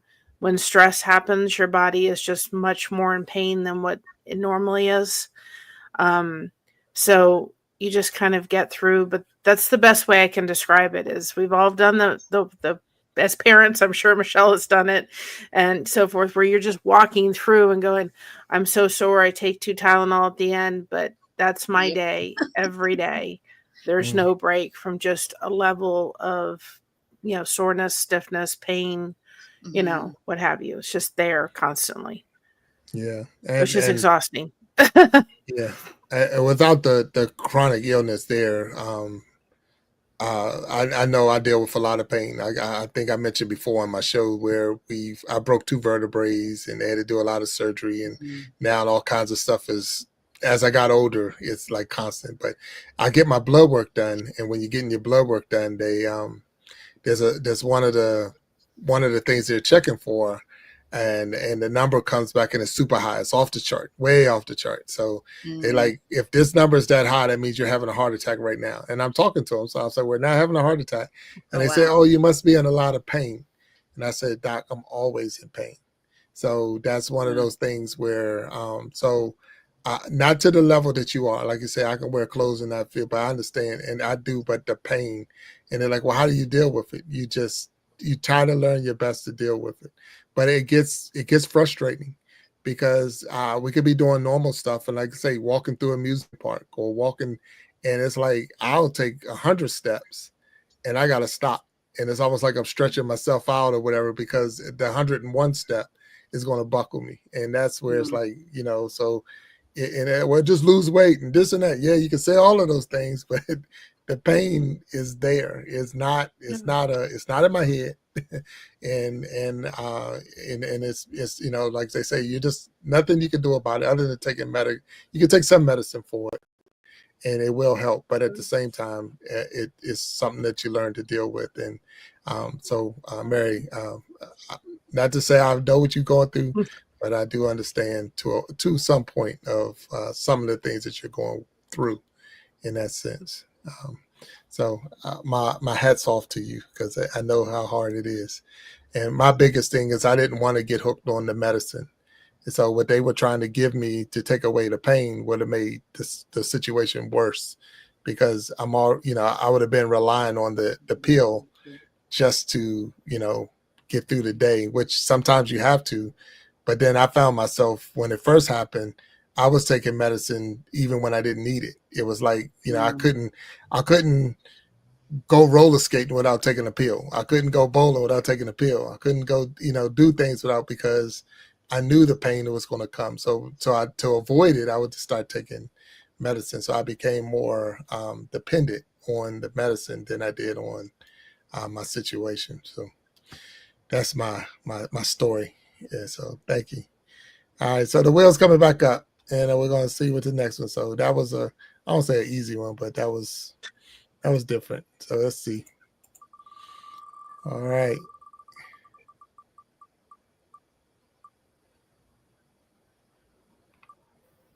Ooh, that's a good one. All right.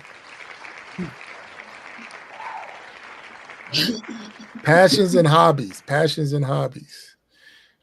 Michelle, do you have any passions or hobbies here's a go, that you could spend hours talking about? Mm. Well, I love crafting in general. I mean, like let me get my hands on it. So, I do woodworking and I'll like do like craft. I like get on Canva and start like creating all kinds of digital things. And sometimes like I've gotten to the point where I'm like, if I can just make my own. So I've got like a binder, I've got my nice printer, I've got, I can make my own books and things like that. And I've got a laser printer. I'm just kind of all over the place in the crafting. Um, but yeah, I could probably talk about crafting and like go from subject to subject for a long time. Okay. All right. All right. Vibin, is there any hobbies or passions that you could talk hours about?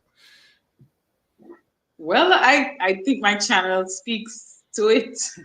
So my channels, as a matter of fact, so the vibing with VC. So I love to travel. I mentioned yesterday that I was out of my country for a little while, and because of that, I gained a new appreciation for the country.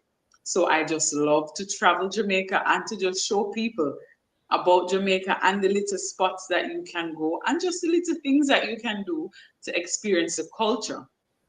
Outside of that, I also love to learn new things and grow. And the thing that I've been learning about in the last few years was is financial literacy. Things that they don't teach us in school, things that we don't learn as much as you might study. It doesn't matter the kind of degree that you have. Some of the things that actually happen in the world itself. Um, we don't learn about it. So I am very eager to talk to people about it. I love to share what I've learned and how, it can change your life and just your outlook overall, because so many of us live because we are trying to please others, or we are focused on, oh, this one might say this about me and that about me, and not being content with where we are. So I think I'm going on. So you can see that I'm actually passionate about this. Another thing that I'm passionate about is sports and the impact that that can have on your life. Because I believe that it teaches you a lot of things about life. It teaches you how to, one, it gives you a free education if you so desire. So that is a big thing for me. And it also teaches you how to lose gracefully. And because of that, you can go to different spaces in life and just assimilate, because you're able to adjust and you're able to understand what it takes to win. You're able to understand what needs to happen when you lose, and all of those things. So, in a nutshell, I'm passionate about traveling, food, financial literacy, education, and just growth overall. Oh wow, well, I appreciate it because now those are two of your channels. So one was the financial literacy, and the other one was the travel. And Michelle mentioned that if you was a new content creator and she was giving you advice, it would be passionate about, and you doing exactly what she said about your channel is being passionate about it. And you can see it. I mean, you can see the glow of talking about your channel, which is really really cool because that's what you want.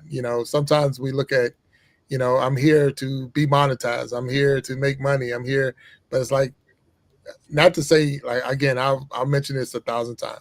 If Google send me a check, I'm cashing it. But if Yes, they don't send me a definitely. check, I'll still be here on Wednesdays and Sundays. So it's not about the end result. It's the here and now and right now. So and I appreciate that.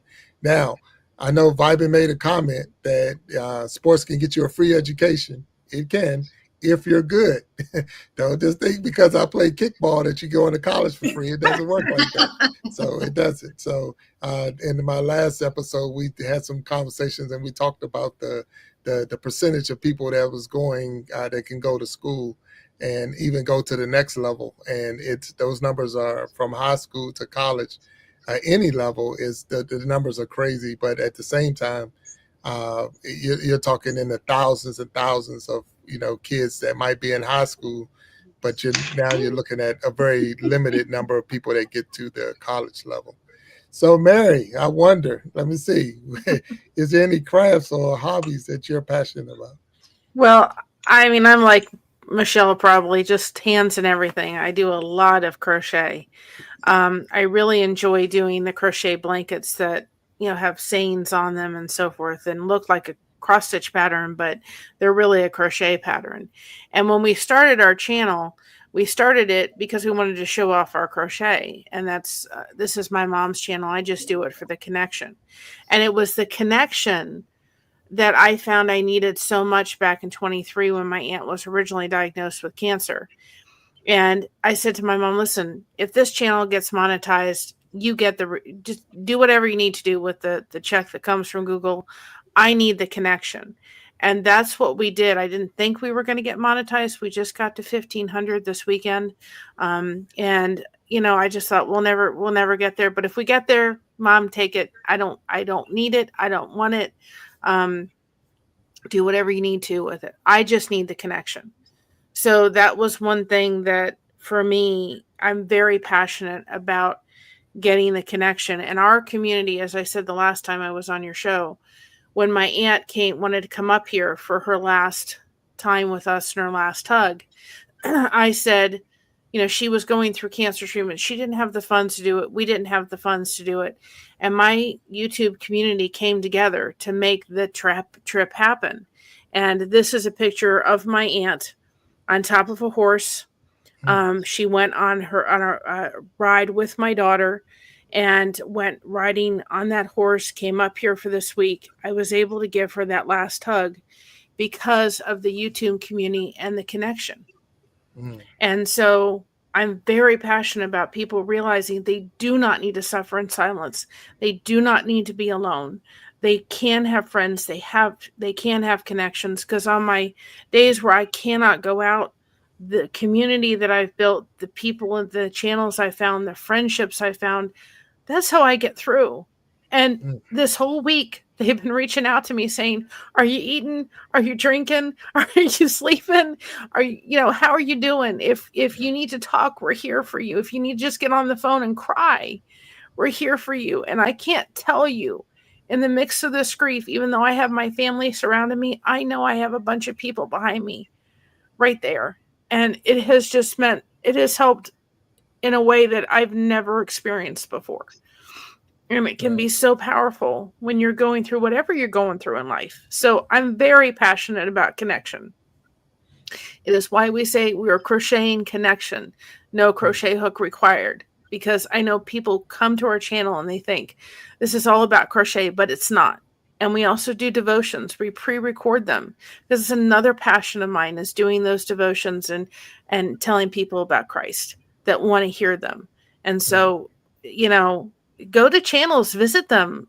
All these wonderful ladies here, and Jack, all of those channels, go and investigate who they are and what they're doing, because it may not be what their name says, but their name may have very special meaning behind it. So No, and I go appreciate check that, them out. and thank you. Yeah, I appreciate that because I know when I had Snapback Trishana on it, we made the comment of what's in your name, and all the time what you see is not always what you get. So it's not always just that. And I learned, Mary, from the I know a knitter, not so much a crocheter. So I learned a lot from that world is much bigger than just the needles and the material and things like that. So from there's a whole different, like the people that raise the sheep, then the people that make the yarn, and the people that actually knit or crochet. And then I remember one time they was doing a cake or making a cake out of yarn, so they put it in a ball, and the ball got all tangled up. It was all tangled up in knots, and most people would have just thrown that out. There's a whole set of people that just untangle the yarn. That's all they do. They don't want nothing else to do with it. Yeah, okay. So I was like, that is amazing in itself that they just sent this yarn to these people, and they sent it back with no tangles. It was like, that's all they want. That's all they do is sit there, and it's their relaxing thing to untangle it. So whatever your part is in that, like you say, no needle required, and you can still be part of the group because there's so many different parts to it. So I appreciate y'all sharing y'all passions with me. I don't want to get any more in the wheel. So y'all look at that. Joe Remington in the house. Hey Joe, how you doing? I'm So sorry for the faces. He was dancing behind the camera when you were talking, and I'm like okay. trying to keep a straight face. Yeah, it's all good. How you doing, Joe? And welcome. Hello, hello, hello. Hey, you're more than welcome. You know that. Yeah. So Mary, I see Mr. Blessed to Crochet. Is that Mr. That's Blessed my to Crochet? husband. Oh, okay, all right. Just want to make sure. Didn't want to assume anything. You're like somebody took your name and put Mr. in front of it. No. So, Vibin, I know that you're here, and I'm not going to spin the wheel anymore. So, is there anything that you want to share with the YouTube community or world while we're here having a deeper conversation on the Iron Sharpening Iron After Show? Is there anything that you want to share? I just wanted to share. So I shared a little bit yesterday, and I think I'll share a little bit more. I'm not one to share. So Casey is the one that will sit and share. I tend to be, while I'm more talkative, I tend to be more reserved in terms of sharing. But we spoke about, here I go with the but we spoke yesterday about the fact that yesterday was my 13th anniversary returning to Jamaica, because I was the recipient of a track and field full scholarship to a university in New York, where I spent almost 7 years, you know, undergrad, graduate school, learning about myself, becoming an adult, learning about America, you know, experiencing the winter. I've been to a number of states. That is why I can identify with some of the things. So when people talk about certain things about Texas, Louisiana, those things, I'm able to identify with it. And I share that because oftentimes young people, especially young boys or young men, when they're growing up or they're in high school, people celebrate the fact that they're good in a sport, but they don't necessarily celebrate the academic aspect of it. And I've always been one to frown on the idea that because I'm an athlete, I should not be smart. You know, so I just wanted to share that, you know, though I'm a Jamaican, America has contributed to the person that I have become because of the fact that it schooled me for a number of years and I got, you know, a lot of experience there. I'm not a winter girl at all, but I do I do appreciate what I have learned and the culture overall, and I've made a lot of friends from different states and different countries as well. So I think that's something that's where I'll end the sharing. Okay, not a problem, not a problem. So you're not a winter girl and you went to New York? Woo. Yeah, Uh-huh. so I'm sure. I Yeah, never knew that before yeah. I left when the winter started. So I remember so it was fall and I was feeling homesick. So I went to class. I was in like a, you know, a t-shirt and like a skirt. And when I went to class, it was maybe like 70 because I was, or maybe 75, but this was going into the evening. So I had like I want to say a 6 o'clock class. And by the time my class ended, I had to sprint back to the door. It felt like something was sticking me in my skin, and I couldn't understand because in Jamaica, you know, I didn't have to experience that any at all. But you know, over time, mentally, you grew to understand that okay, this is what it is. This is what is needed to help you to stay warm and so on. Oh, yeah. You never One of my understand New favorite York winter. Go ahead, Mary. one of my favorite movies is Cool Runnings. Ah, Just watching them go out from, you know, Jamaica and then going to the cold weather of Calvary, and they go out and they go and it's just see them. And the bobsled team. Yeah, yeah, definitely. Yes. It's not yeah. no. If you're not from anywhere in the north and you get that first snow, because you know when the south gets snowed, all of a sudden they can't Everything's drive anymore. They everything's shut down. Yeah, because it's definitely a different world when you're up there. So if you're from the north, Yeah. and I'm born and raised in Maryland, so that's the southern state that's in the north, if you want to look at it that way. So we're, you know, in Maryland we get all 4 seasons in one day. So you don't know what it's going to be. You just Same in whatever Ohio. happened. Yeah, Ohio got it too. Yeah, so we're a southern state in the north, and I know Kentucky got it. So Yes. we all understand what you're talking about, vibing, but I didn't come from Jamaica, so I didn't have that experience. But I do remember my older boys were born in Georgia, and when I was in the military, and then when I got stationed to Virginia, is when the first time they saw snow. So and they Oh. thought it was like amazing to see the snow coming out the sky and this and that, because they had never experienced it because of where we were. But it's like, and it was not even a whole inch, but you would think they was getting ready to pull out the snow suits and had the big coats on and ready to go. I'm like, man, that ain't even a whole inch of snow. You going to school. Ain't nothing changing. Man, yeah. So Mary, we're almost close to time. Is there anything that you would like to share? Anything that you want to put out from the show? And then I'm gonna turn it over to Michelle. But is there anything that you want to put out there, talking to the those in the chat, or even because I know that you're live on your channel as well right now. So is there anything you want to Yes. say? Well, you know what? I was given some very good advice when we first started. If you have something to say, hit that big red button. And I'm very glad I did, because I have met the most wonderful people. And I didn't have siblings growing up, but man, I have some brothers and sisters that I got through this YouTube journey. And I'm not done yet. I'm going to keep going and let mama enjoy the revenue from it, and just keep building those connections and being someplace that if somebody, needs that, if they just need somebody to say, hey, I just feel like I'm so alone. I raised a special needs child. I know how difficult that is and how lonely I felt. And I never want people to feel that. I want them to have a safe place to come and talk and deal with life, because this life can be crazy and hard. Yeah, That's true. So 100%. And so I know, Mary, you will be on the Iron Sharpening Iron show April 6th. I think we have you for April 6th, and I'm looking forward to having you here one-on-one. You've been on the after show multiple times, so we appreciate you. Now, all of you are 100% Hall of Famers now.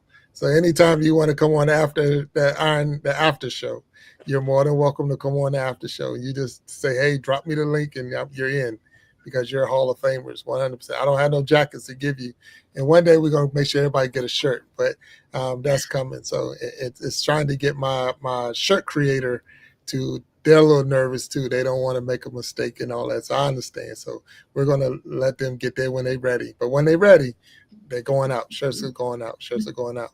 So Michelle, I'm turning it over to you. Is there anything that you would like to share with those who are in the chat? Now, you didn't go live on your channel, which you could have, but you didn't want to hit the buttons and all, and I understand and I respect that. But is there anything you want to share with the people? Because they came to see you, and that's why they're there. So is there anything you want to see? If I can leave you with anything, I would say in your journey, whatever you experience in your journey, whatever pain you experience, whatever challenges you experience, I want to encourage you to invite God into your experience. He's the one that created you. He's the one that knows you better than anyone. He knows you better than yourself. He knows everything you see, everything you don't see. He knows all the conversations that you don't see. And in trusting God through that journey that you're going through and submitting all of it to Him, and really not just telling Him about it, but inviting Him in to that journey, you're going to experience a deeper faith and a deeper walk with Jesus than you've ever thought possible. Because that's exactly what God wants from us. He wants to walk with you in your experience. And whatever pain you've experienced, whatever challenges you go through, He's already said in His scriptures that He will not let you go through that alone. He will be with you. So if I can leave you with anything, is maybe tonight before you go to bed, just have a talk with Jesus. Tell Him all your troubles, as the song says. But just have that talk with Jesus and let Him know everything that's going on. And you don't have to keep it to, all of the Christianese type speak that you normally hear in church. I mean, let it out. Let Him know everything, the good, the bad, the ugly, the boring, and give it all to Him. And I can guarantee you, it may not be like some amazing journey that immediately starts the moment that you do that, but you will begin to experience God on a deeper level. So if I can leave you with anything, I will leave you with that. Well, I thank you for leaving us with that. That was mighty in itself, and so thank you. So I want to recognize those who are in the chat, and we're gonna go up there and recognize them. So Kat Crafts Green Eyes is here, and Jackie Seven Sims, Blessed Crochet. I'm calling you out because you're in the chat. Vibing with VC, I'm calling you out because you're in the chat. Joe Remington, I'm calling you out because you're in the chat, and I seen you too. So I'm calling you all out because you're in there. As I'm going up, Mind Games, thank you for hanging with us today. Leah Dale. I want to say, and I know I'm probably chopping it up, and forgive me, but we're going to talk so I could get your name right. So make sure, Jovel, hello, and thank you for being here. Michelle Remington, before the phone went out, and then you came back. So thank you, thank you, thank you. Sharon Jackson, thank you for hanging. That's my mom, for those who didn't know. So thank you for hanging in. KC Inspirational Tales, you too are a Hall of Famer. Thank you for trying to come on. Don't know what happened, but sometimes when somebody, I don't give any glory to the enemy at all, but I know sometimes things don't happen because that person probably had something really good to say and it just got blocked. So, but the blessing was still right here, and those who needed to be here was here. So thank you, Casey, for trying to get on. Mr. Blessed to Crochet, thank you for being here. And as we go on and keep going up the list, Frederick Jackson, Denise Jackson, and Karen Jackson, and the Heavy Hitters Band, thank you all for being here. That's all my family, and thank you for supporting. Gino Genius, thank you for being here. Or did I say it wrong? Yes, I got it right. The Source, thank you for coming in, and thank you for being with us. And make sure I don't miss anybody. And if I did, Panda 82 USA, thank you for being in here. And I think I got them all. And if I miss anybody, if y'all can point them out. Now, you see the ticker going at the bottom. There is an actual live giveaway. So we're doing a giveaway. So if you leave the comment, leave the comment, hashtag grow and glow together. That is my community. I was told I needed to build a community. So I'm building a grow and glow together community. So if you leave that in there, leave that in the comment section, hashtag grow and glow together. And after this live is over, you can put it out front. Your name will be entered into that giveaway. And then we'll spin the wheel on We Be Jamming, and we'll give away two prizes. So you got your chances. So, and that's for the rest of this month until the show is on the 29th. And so you got to the 29th to get those comments in. If you put it in, and we're going to even got a logo for it. So let me see if I can drop this, and then we're going to close out the show. So the logo for it, if you can see it, let me see. Give me a second. I apologize. Boom. Right there. Grow and glow together. There it is. There it is. That's it right there. So that's the community. That is the community that I'm pushing, and I do believe in just exactly what it is. We can grow and glow together. If each one would just reach on each one, we can all grow and glow together. Michelle, I want to thank you for being a guest on the Iron Sharpening Iron Show. I want to thank you, Mary, for coming on. Thank you, VC, for coming on. And Mary, oops, putting too much stuff up there now. And Mary, you got your light back there, so we're not alone. 100%. So thank you all for being with me. She got one. They look, everybody got one. That's gonna be the thing. We all got to get candles now, so that's gonna be going around. So be looking for your candle. So without a doubt, I thank you all for being here with me. And until next time, I want you all to just stay blessed, stay encouraged. We are stronger together. If each one could reach one, we can all grow and glow. And until next time, I want to say God bless you, love you, peace, and thank you all.